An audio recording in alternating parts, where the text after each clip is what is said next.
বিসমিল্লাহির রহমানির রহিম। প্রিয় শিক্ষার্থীরা, কেমন আছো? পবিত্র মাহে রমজানের শুভেচ্ছা। আজকের অনলাইন ক্লাসে রয়েছি আমি, মির্জা মাসুদুজ্জামান। আজকে তোমাদের রয়েছে অষ্টম শ্রেণীর শিক্ষার্থীদের জন্য চক্রবৃদ্ধি মুনাফার সবচেয়ে ইম্পর্টেন্ট যে অঙ্কটি রয়েছে সেটি আমরা আজকে সমাধান করব। অঙ্কটি হলো 2.2 এর 9 নম্বর। 9 নম্বর অঙ্কটিতে দেওয়া আছে, দেখো, একই হার মুনাফায় কোনো মূলধনের 1 বছরান্তে চক্রবৃদ্ধি মূলধন 6,500 টাকা এবং 2 বছরান্তে চক্রবৃদ্ধি মূলধন 6,760 টাকা, তাহলে এর মূলধন কত হবে? 9 নম্বর অঙ্কে দেখা যাচ্ছে যে এখানে 1 বছরান্তে চক্রবৃদ্ধি মূলধন এবং 2 বছরান্তে চক্রবৃদ্ধি মূলধন দেওয়া আছে। তার মানে এখানে দেওয়া আছে বছর, 1 বছর আর 2 বছর, মানে n এর মান দেওয়া আছে। আমরা যে সূত্রটা জানি, c সমান p * 1 + r to the power n, এটা দেওয়া আছে n এর মান, তার মানে এটা দেওয়া আছে আর দেওয়া আছে c এর মান, দুটো ক্ষেত্রেই। এখন আমাদের এটা থেকে, এই দুটো থেকে দুটো সমীকরণ তৈরি করতে হবে, করেই আমাদের এই 9 নম্বর অঙ্কটার সমাধান বের করতে হবে। এখানে বলছে মূলধন নির্ণয় করো, তার মানে p এর মান বের করতে হবে। p এর মান অজানা, আর এর মানও এখানে অজানা। তো আমরা একটু লিখে নেই যে p এবং r এই দুটো জিনিসটা কি। মূলধন যেহেতু বলছে, তাহলে আমরা মনে করি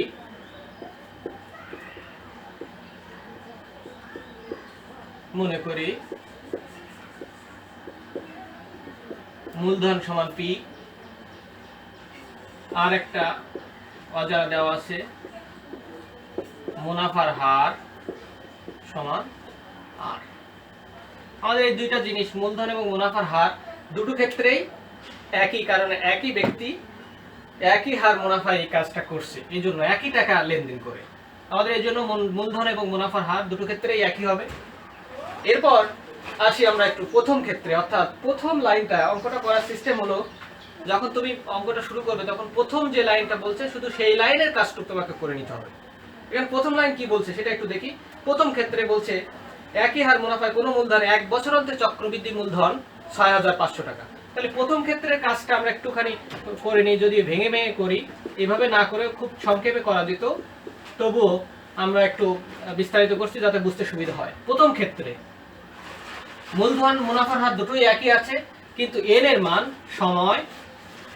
সময় বলে দিচ্ছে n সমান 1 বছর, n সমান 1 বছর, এবং চক্রবৃদ্ধি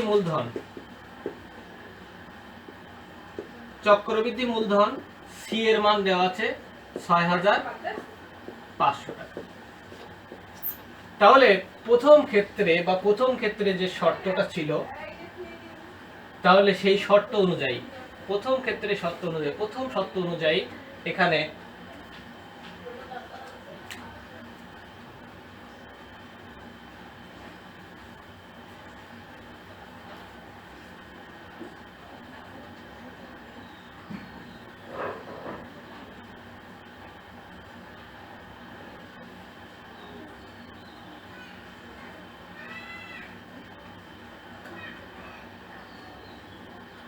প্রথম ক্ষেত্রে, অর্থাৎ প্রথম লাইনের যে অংশটুকু আছে তার ক্ষেত্রে আমরা এই জিনিসগুলো পাই। p এটা মুনাফার হার, r সময় 1 বছর, আর চক্রবৃদ্ধি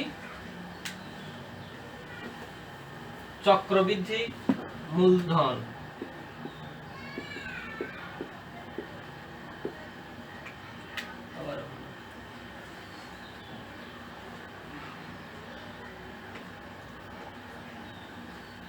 খেয়াল করো এখানে প্রথম ক্ষেত্রে কি কি দেওয়া আছে। প্রথম ক্ষেত্রে দেওয়া আছে সময় n সমান 1 বছর, ছি এটা হলো চক্রবৃদ্ধি মূলধন,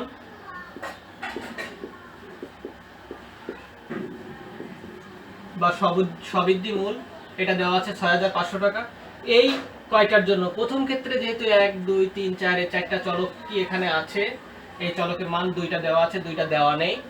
এই কয়টা দিয়ে আমরা যে সূত্রটা জানি সেটা লিখি। আমরা জানি এই সূত্রটা আগে যেটা জানতাম সেটাই, c সমান p * 1 + r to the power n। এখানে এই মানগুলো বসিয়ে দিই। p এর মান জানা নেই, p থাক, 1 যোগ r এর মানও জানা নেই, n এর মান 1, এটা বসে দিই। এখন এটাকে যদি সাইড চেঞ্জ করে আমি লিখতাম তাহলে কেমন হতো?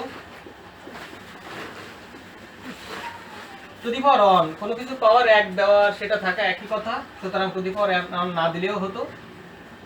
এজন্য আমরা এই টোটাল এই পার্টটাকে এ পাশে আর এই পার্টটাকে এই পাশে নিয়ে আসছি, এজন্য কোনো চিহ্নের কোনো পরিবর্তনের প্রয়োজন হয়নি।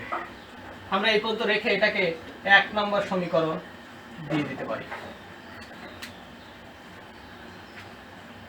আবার দ্বিতীয় ক্ষেত্রে এই পর্যন্ত বের করার পর দ্বিতীয় ক্ষেত্রে ঠিক এই একই কাজই করতে হবে। দ্বিতীয় ক্ষেত্রে এটা তো অবশ্যই আছে, আমি ওইটা রেখে দিলাম, শুধুমাত্র এইগুলোই মুছে দিই।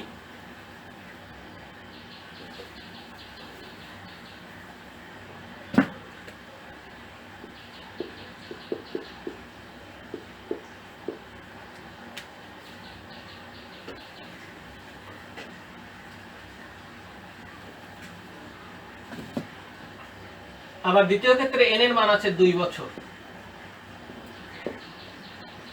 c এর মান আছে 6760 টাকা। দ্বিতীয় ক্ষেত্রে চক্রবৃদ্ধি মূলধন আছে। তাহলে আবারও আমরা এই একই জিনিসই জানি, c সমান p * 1 + r to the power n। এখানে c এর মান বসিয়ে দিই, p এর মান অজানা, এটা রেখে দেই, r এর মান অজানা, n এর মান 2। আমরা যদি আবারও সাইড চেঞ্জ করতাম তাহলে p * 1 যোগ r টু দি পাওয়ার 2 সমান 6760। এটাকে আমরা দিতে পারি 2 নম্বর সমীকরণ। সমীকরণ দুটো লিখে নেই আমি একটু যাতে সুবিধা হয়। এখন এই সমীকরণ দুটো একটু লক্ষ্য করো। এই সমীকরণের সমাধান করতে গেলে আমরা আগে করে আসছো ক্লাস 7-এ অপনয়ন প্রতিস্থাপন পদ্ধতি। সেটা কেমন ছিল? এর মাঝে প্লাস অথবা মাইনাস চিহ্ন ছিল। দেখো এখানে p আর এই একটা দুইটা, এখানে p এবং 1 + আর এটা ব্র্যাকেটের মধ্যে, মানে এটাকে একটা বিবেচনা করা হয়। p আর এটা এর মধ্যে কি সম্পর্ক? এখানে সম্পর্ক হলো গুণের, এটাও এর মধ্যে সম্পর্ক হলো গুণের। যদি এরকম গুণ সম্পর্ক কোনো সমীকরণ পাওয়া যায় তাহলে সেই সমীকরণের সমাধান করতে গেলে আর অপনয়ন প্রতিস্থাপনে করা সম্ভব না। সেক্ষেত্রে আমাদের করতে হবে, আমরা এই সমীকরণের সমাধান করতে গেলে আমরা এটাকে করতে পারি, ভাগ করতে পারি। এখন ভাগ করতে গেলে কোনটা থেকে কোনটা সাধারণত ভাগ করি? আমরা বিয়োগের ক্ষেত্রেও যেমন বড়টা থেকে ছোটটা বিয়োগ করার চেষ্টা করি, তেমনি ভাগের ক্ষেত্রেও চেষ্টা করব বড়টা থেকেই ছোটটা ভাগ করা। এখানে বড় কোনটা? যদি সংখ্যার দিকে তাকাই তবুও এটা বড়, আবার পাওয়ারের দিকে তাকালেও এটা বড়, কারণ এটা টু দি পাওয়ার এটা 2 আর এটার পাওয়ার উপরে কিছু দেওয়া নেই, মানে এটা হলো 1। সেক্ষেত্রে আমাদের ভাগ করতে হবে 2 নম্বর ভাগ 1 নম্বর। আমরা 2 নম্বরকে 1 নম্বর দ্বারা ভাগ করে পাই। এখন ভাগ করতে গেলে কিভাবে ভাগটা, সিস্টেমটা কি? বাম পক্ষ ভাগ বাম পক্ষ, বাম পক্ষ ভাগ বাম পক্ষ, ডান পক্ষ ভাগ ডান পক্ষ। কেমন? আগে যেহেতু 2 নম্বর থেকে 1 নম্বর, তাহলে 2 নম্বরটা আগে লিখি, p * 1 + r to the power square, এটা 2 নম্বরের বাম পক্ষ, ভাগ p * 1 + r 1 নম্বরের বাম পক্ষ, মাঝখানে ইকুয়াল এখানে 2 নম্বরের ডান পক্ষ 1 নম্বরের ডান পক্ষ। এক্ষেত্রে আমাদের সমাধানটা করতে গেলে খুব সহজে হয়ে যাবে।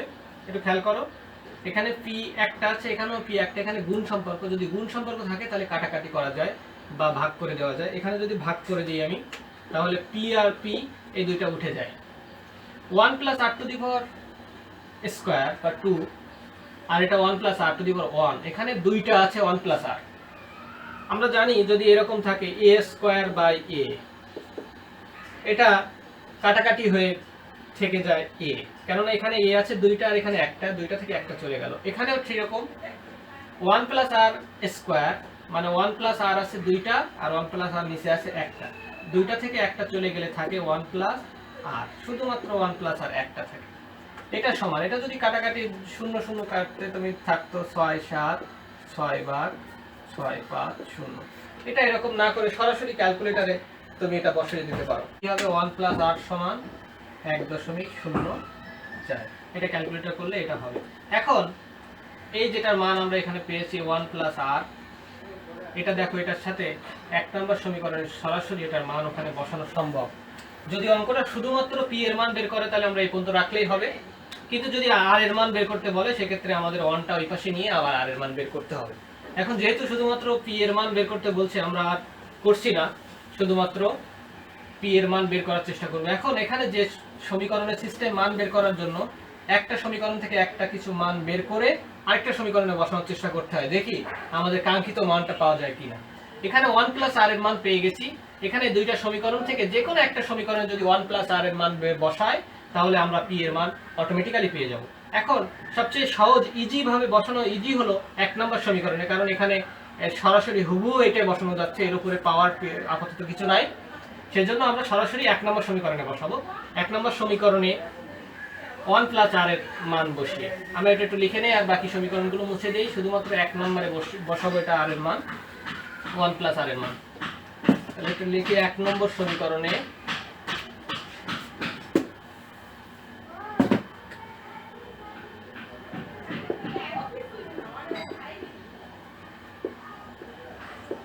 এক নম্বর সমীকরণে 1 প্লাস আর এর মান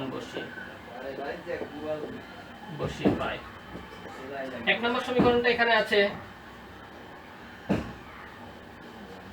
p into 1 plus r equal 6500। সমীকরণটা লিখে নিলাম আমাদের সুবিধার জন্য। 1 প্লাস আর এর মান যদি বসিয়ে দেই তাহলে এটা 1 প্লাস আর এর মান 1.04, এটা হয় 6500, বা সমীকরণের সিস্টেম অনুযায়ী যদি এপাশে গুণ থাকে, সাধারণত এপাশে গুণ থাকলে কোনো কিছু ওই পাশে যদি নিয়ে যায় তাহলে সেটা ভাগ করতে হয়। তাহলে এখানে পি যদি রাখি তাহলে এটা ওই পাশে চলে গেলে কি হবে, ভাগ হয়ে যাবে 6500 ভাগ 1.04।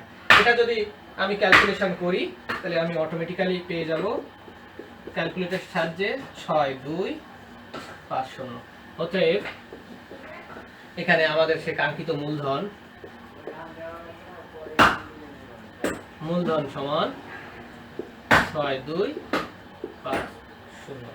আমাদের সেই কাঙ্ক্ষিত অ্যান্সারটি এখানে পাওয়া গেল 6250 টাকা। এই ডাব্লিউটা লিখে নাও। অনুশীলন 2.2 9 12 13 14 এবং বোর্ডের যে সৃজনশীলগুলো আসছে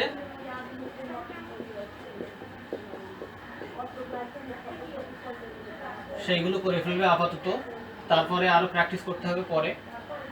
এছাড়া এমসিকিউ যা আছে এই অনুশীলনের সব। এই হলো তোমাদের আজকের বাসার কাজ। যদি কোনো সমস্যা হয়ে থাকে এই অঙ্কে আর এই সমস্যা ধরনের অথবা এই অঙ্কগুলো করতে যে বাকি যদি কোনো সমস্যা ফিল করো তাহলে তুমি অবশ্যই কমেন্টে অথবা আমাকে ফোনেও কন্ট্যাক্ট করে আমাকে জানাতে পারো। আমি চেষ্টা করব পরবর্তীতে অবশ্যই ভালোভাবেই করতে। সবাই ভালো থাকো, সুস্থ থাকো, আল্লাহ হাফেজ।